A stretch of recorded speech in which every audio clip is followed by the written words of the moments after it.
नमस्कार विद्यार्थी मित्रांनो, तुमचे माझ्या व्हिडिओमध्ये स्वागत आहे। पूर्व उच्च प्राथमिक शिष्यवृत्ती परीक्षा इयत्ता 5 फेब्रुवारी 2026 पेपर क्रमांक 2 माध्यम मराठी तृतीय भाषा व बुद्धिमत्ता चाचणी यामधील आपण तृतीय भाषा म्हणजेच इंग्रजी या विषयाची उत्तर सूची स्पष्टीकरणासह पाहणार आहोत।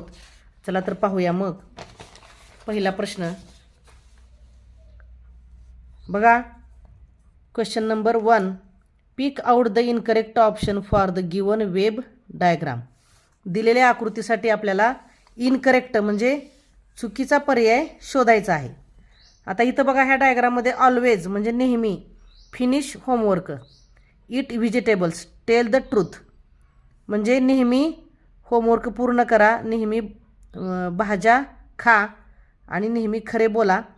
तर ह्या विरुद्ध आपल्याला म्हणजे चुकीचा पर्याय निवडायचा आहे, तो येतो डिसओबे पॅरेंट्स म्हणजे पालकाची आज्ञा पाळू नका। आता म्हणून पर्याय 3। Second question, identify the punctuation mark from the given sentence how lucky I am. दिलेल्या वाक्यासाठी जे विरामचिन्ह दिलं आहे ते ओळखायचं आहे आपल्याला। तर हे उद्गार चिन्ह आहे, त्यालाच इंग्रजीमध्ये एक्सक्लेमेशन मार्क म्हणतात, म्हणून पर्याय 2 exclamation mark. Question number 3, choose the correct option. Her lecture was held on 2:30 PM. She reached 15 minutes before the lecture. What is the correct time of her arrival. बघा, तिला 2:30 वाजता, दुपारी 2:30 वाजता लेक्चर अटेंड करायचं होतं, नियोजित होतं। ती 15 मिनिटे अगोदर पोचली, बिफोर म्हणजे अगोदर पोचली लेक्चरला। तर तिचा आलेला वेळ कोणता, अरायवल म्हणजे आलेला वेळ कोणता, तर ती 15 मिनिट अगोदर म्हणजेच 2:15ला तिथे पोचली।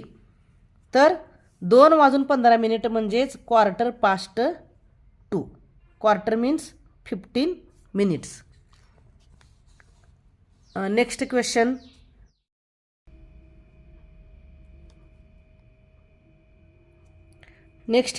Question number 4 is select the correct option.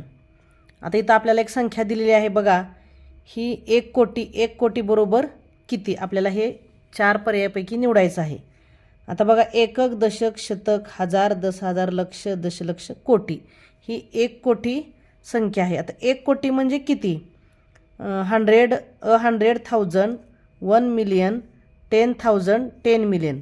आता 1 million म्हणजे काय, तर 10 लाख। 1 million म्हणजे काय, तर 10 लाख। मग आपण जर 10 million उत्तर येते 10 million म्हणजे पर्याय 4 येतो। तर 10 million म्हणजे आपण 1 million म्हणजे 10 लाख। मग आपण आता 10 म्हटल्यानंतर 10 गुणुले 10 लाख जर आपण केलं, 10 गुणुले जर 10 लाख केलं तर उत्तर काय येते, 1 कोटी येते, म्हणून पर्याय 4 10 million हे उत्तर येते।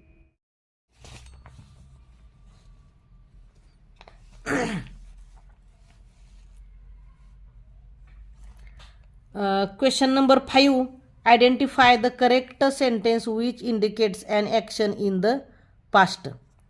पुढे दिलेल्या वाक्यामधील भूतकाळी क्रिया असलेलं वाक्य आपल्याला ओळखायचं आहे किंवा शोधायचं आहे। तर पर्याय 2 येतो, म्हणजे Kunal bought a new bike yesterday. कुणालने काल एक नवीन बाईक आणली। बॉट हे भूतकाळी क्रियापद आहे, ब्रिंगचे भूतकाळी क्रियापद बॉट येते, म्हणून पर्याय 2। आता next question number 6, select the correct slogan for the given picture.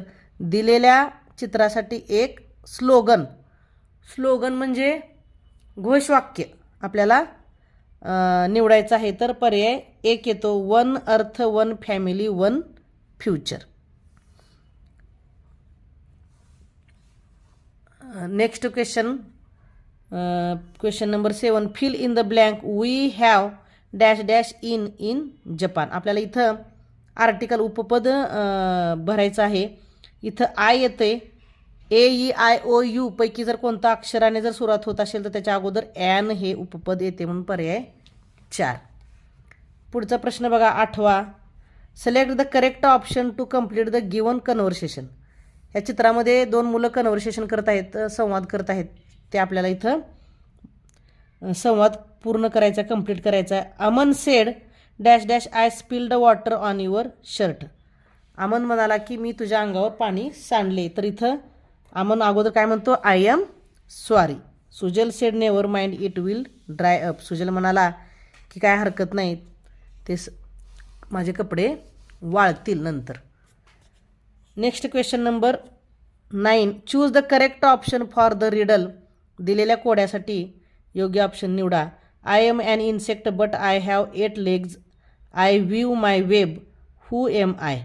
मी एक कीटक आहे, मला 8 पाय आहेत, मी जाळे विणतो, मी कोण आहे. तर जाळे विणणारा कोण आपल्याला माहिती आहे, स्पायडर. पर्याय 3. Next question. Question number 10. Choose the correct compliment for the given situation. दिलेल्या परिस्थितीसाठी योग्य कॉम्प्लिमेंट निवडा. A said hello your handwriting is so neat and tidy. It really looks nice. B said thanks. A बीला म्हणतो की तुझं हस्ताक्षर हे खूप सुंदर, व्यवस्थित आणि छान आहे. मग बी म्हणतो थँक्स. तर त्याला कॉम्प्लिमेंट काय येईल मग, एक्सलंट. पर्याय क्रमांक 2 म्हणजेच उत्कृष्ट. Question number 11. Select the correctly punctuated sentence. योग्य विरामचिन्ह असलेलं वाक्य निवडायचं आहे. पर्याय क्रमांक 2. Look Alinushka cried one of the children. पर्याय क्रमांक 2.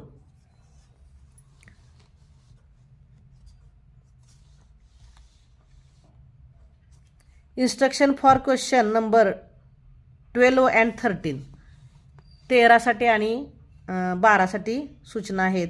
Read the advertisement carefully and choose the correct option. दिलेली जाहिरात काळजीपूर्वक वाचा आणि प्रश्नाची उत्तरे द्या.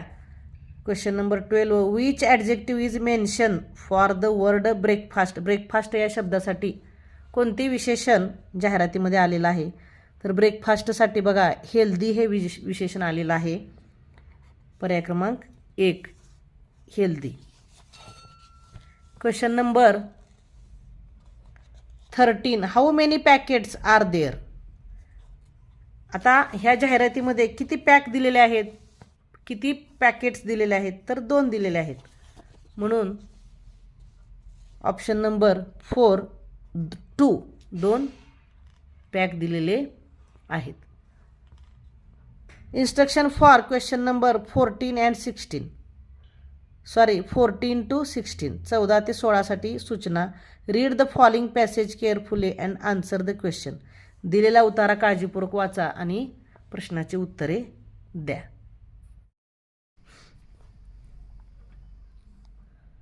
Little Ashley is a daughter to her parents, a sister to her brother, a friend of Kanika and a student of Miss Sunaina. Yet she is the same person. She performs different functions according to the relationship that she has with the different people. Now question number 14. Who is Miss Sunaina? Miss Sunaina कोण आहे, तर teacher आहे. कारण Ashley तिचा student आहे, म्हणजे ती Sunaina teacher आहे. पर्याय 2. Question number 15. Choose the correct opposite word from the passage for the given word. Enemy. Enemy म्हणजे शत्रू, शत्रूचा विरोधार्थी शब्द येतो मित्र, फ्रेंड. पर्याय क्रमांक 4. Question number 16. Which relation is not mentioned in the passage. कोणते नाते उतार्यामध्ये आलेलं नाही, तर फॉलोवर्स हे आलेलं नाही. स्टुडंट, पॅरेंट्स आणि डॉटर हे नाते आलेले आहे. पर्याय क्रमांक 1. Question number 17. Read the word carefully and find out the word that does not form from the given option. Creature. क्रिएचरपासून कोणते शब्द तयार होत नाहीत असं म्हटलेलं आहे. तर इट हा शब्द तयार होतो, आर हा शब्द तयार होतो, क्रिएट हा शब्द तयार होतो, पण कॅप्चर हा शब्द तयार होत नाही, कारण पी हे अक्षर या शब्दामध्ये आलेलं नाही. म्हणून पर्याय ऑप्शन नंबर 3. Next question 18.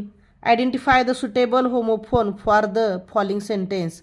दिलेल्या वाक्यासाठी योग्य होमोफोन ओळखायचं. होमोफोन म्हणजे काय की ज्या शब्दांचा उच्चार सारखा असतो परंतु त्याचे स्पेलिंग आणि अर्थ वेगळा असू शकतो असे शब्द त्यांना म्हणतात homophone. If you drop my phone you might dash dash it. ह्याचं काय येतं ब्रिक. जर फोन खाली पडला तर तो फुटेल मोडेल. आता ब्रिक म्हणजे ह्याचा अर्थ होतो वीट. ह्याचा अर्थ ब्रेक. ब्रेक म्हणजे आपण गाडी वगैरे चालवताना ब्रेक लावतो थांबवतो तो ब्रेक. आणि ब्रेव म्हणजे शूर. म्हणून इथं काय होईल मोबाईल जर खाली पडला तर तो ब्रेक होईल ब्रिक होईल मोडेल तुटेल फुटेल. पर्याय 3. Next question is 19. Choose the diagram carefully and select the correct answer. आता ही घड्याळाची आकृती पाहून आपल्याला उत्तर द्यायचं आहे. The arrow of the minute hand shows the dash dash direction. Minute hand म्हणजे मिनिट काटा हा कोणत्या दिशेला आहे. तर बघा वरची दिशा आहे नॉर्थ उत्तर, खालची दिशा आहे दक्षिण आणि इकडं साईडला उजव्या बाजूला आहे ईस्ट पूर्व, इकडं पश्चिम. तर ह्या ज्या उपदिशेलाच्या बाजूला हा मिनिट काटा आहे तर कोणती उपदिशा ही वायव्य आहे म्हणजेच नॉर्थ वेस्ट. पर्याय क्रमांक 1. Question number 20. Recognize the correct occupation for the given tool. ह्या दिलेले साधन वाचायचं आहे आणि योग्य ऑक्युपेशन म्हणजे व्यवसाय ओळखायचा आहे. ह्यावरून कॅनव्हास म्हणजे काय तर पेंटिंग करताना जे कापड वापरतात त्याला कॅनव्हास म्हणतात. मग कॅनव्हास म्हटल्यानंतर पर्याय 4 आर्टिस्ट. ॲडव्होकेट म्हणजे वकील, गोल्डस्मिथ म्हणजे सोनार आणि कॉबलर म्हणजे चांभार. ह्यांचा आणि ह्या कॅनव्हासचा संबंध येत नाही. कॅनव्हास म्हणजेच चा संबंध आर्टिस्ट म्हणजे कलाकार पेंटर ह्याच्याशी संबंधित येतो. Question number 21. Identify the missing punctuation mark in the given sentence. Ishwari spoke about her family's trip to Kashmir. तर आता इथं ॲपोस्ट्रफी पाहिजे. फॅमिलीज इथं काय पाहिजे यसच्या अगोदर ॲपोस्ट्रफी हे चिन्ह पाहिजे. Question number 22. Rearrange the number and make a meaningful word which is related to the sound of an animal. आता इथं काही अक्षरं दिलेले आहेत त्यांचा क्रम बदललेला आहे आणि त्यांचा योग्य क्रम लावून आपल्याला शब्द तयार करायचा आहे आणि त्या अक्षरांना नंबर दिलेले आहेत. तर त्यांचा योग्य क्रम येतो हा बघा 5 2 6 4 3 1चं जर आपण अक्षर घेतली तर स्क्वेक हा त्याचा काय होतो अर्थ किंवा शब्द तयार होतो. स्क्वेक SQUEAK. स्क्वेक म्हणजे उंदराचा आवाज sound. Question number 23. Identify the correct picture for the given action word shift. Shift या शब्दासाठी योग्य चित्र आपल्याला इथं निवडायचं आहे. बघा शिफ्ट म्हणजे चाळणे. मग हे पोहे चाळायचं चित्र आहे म्हणून पर्याय 4. Question number 24. Fill in the blank. An elephant is dash dash than a mouse. हत्ती हा उंदरापेक्षा मोठा आहे. मोठा आहे म्हटलं तर big, biggest, large and bigger हे चारही शब्दांचा अर्थ मोठाच होतो. परंतु आपल्याला योग्य शब्द कोणता येतो तर बिगर. बिगर काय येतो कारण इथं सुपरलेटिव्ह डिग्री दिली आहे बघा. सॉरी कंपॅरेटिव्ह डिग्री आहे इथं. बिगेस्ट हा शब्द सुपरलेटिव्ह डिग्रीचा आहे. कंपॅरेटिव्ह डिग्रीमध्ये ER हा प्रत्यय येतो आणि द्यान हा शब्द आल्यानंतर तिथं कंपेअर म्हणजे तुलना केली जाते त्यावेळेस कंपॅरेटिव्ह डिग्री असते म्हणून बिगर हा शब्द येतो. पर्याय क्रमांक 3 bigger. Elephant is an elephant is bigger than a mouse. Question number 25. Pick out the current currency of England. इंग्लंडचे चालू चलन सध्या प्रचलित असलेलं चलन कोणतं आहे ते ओळखायचं आपल्याला. तर ते येते पाऊंड्स. पर्याय क्रमांक 1.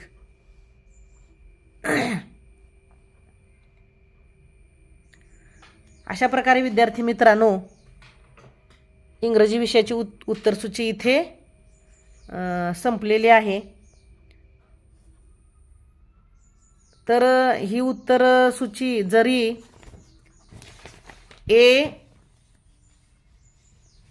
ए या प्रश्नसंचाची असली तरी मी प्रश्न वाचून दाखवलेले आहेत आणि ऑप्शनसुद्धा, त्याचे पर्यायसुद्धा वाचून दाखवलेले आहेत. त्यामुळे जे दुसरे संच आहेत BCD, त्या संचाची सुद्धा ही उत्तरसूची होऊ शकते. तुम्ही तुमच्या संचातील प्रश्नांची उत्तरेसुद्धा ह्या व्हिडिओमधून घेऊ शकता. धन्यवाद.